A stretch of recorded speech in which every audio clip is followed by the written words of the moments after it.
ईद उल अज़हा 21 जुलाई को पूरे मुल्क के साथ साथ जम्मू कश्मीर में भी बड़े एहतराम के साथ मनाई जाएगी। ईद उल अज़हा के मौके पर मुस्लिम तबका हलाल जानवरों की कुर्बानी का फरीज़ा अंजाम देते हैं। कुर्बानी के सिलसिले में सरकारी सतह पर चंद रोज़ कबल महकमा अमूर व सारफीन ने एक नर्खनामा जारी किया है, जिसमें बाज़ाब्ता तौर पर लिखा गया है कि कौन सा जानवर किस कीमत में फ़रोख्त किया जाएगा। देखिए, आपको जो पता होगा, ये जो मुसलमानों का सबसे बड़ा त्यौहार है वो आने वाला है, ईद उल अज़हा। उस पर मुसलमान सबसे ज़्यादा कुर्बानी करते हैं थ्रू आउट वर्ल्ड। इस सिलसिले में हमने गांदरबल, जो म्यूनसिपल काउंसिल गांदरबल है, हमने 2-4 पार्किंग स्लॉट्स रखे हैं। कुर्बानी के जानवर जो है उनके लिए हमने 2-4 जगह रखे हैं। हमने कोटदार जो है, हमने उनसे भी गुजारिश की है कि वो कुर्बानी के जानवर उन्हीं पार्किंग स्लॉट्स में रखेंगे, ताकि ट्रैफिक जाम हमें देखने को न मिलेगा अपने इस हदूद में।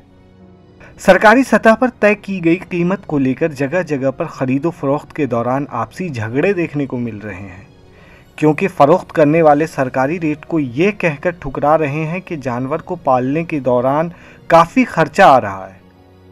ये माल बेचने के लिए कुर्बानी का माल है, लेला और बकरा। 2 साल के लिए क्रूलर के लिए तो ये माल बिल्कुल डाउन था। इस तरह इंशाअल्लाह ईद अच्छा होगा, अल्लाह ताला अच्छा करेगा। उम्मीद है हमको अभी थोड़ा पैसे कमाएंगे। हमारा रोटी रोजी तो यही है, यही छोटा छोटा काम तो कोई बैठ करता है, कुछ काम नहीं था। वहीं आम लोग शिकायत कर रहे हैं कि सरकारी नर्खनामा को किनारे रखकर सार्फिन को लूटा जा रहा है।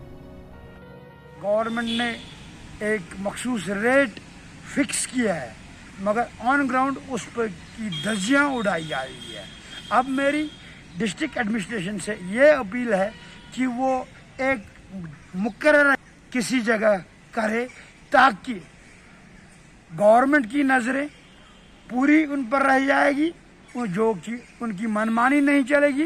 क्योंकि जब एक ही जगह इसका खरीद व फरोख्त हो जाएगा और मॉनिटरिंग गवर्नमेंट वहाँ पर खुद करेगी और लोगों को इससे बहुत फ़ायदा मिल जाएगा। ईटीवी भारत के लिए गांदरबल से फिरदौस अहमद तांत्रे की रिपोर्ट।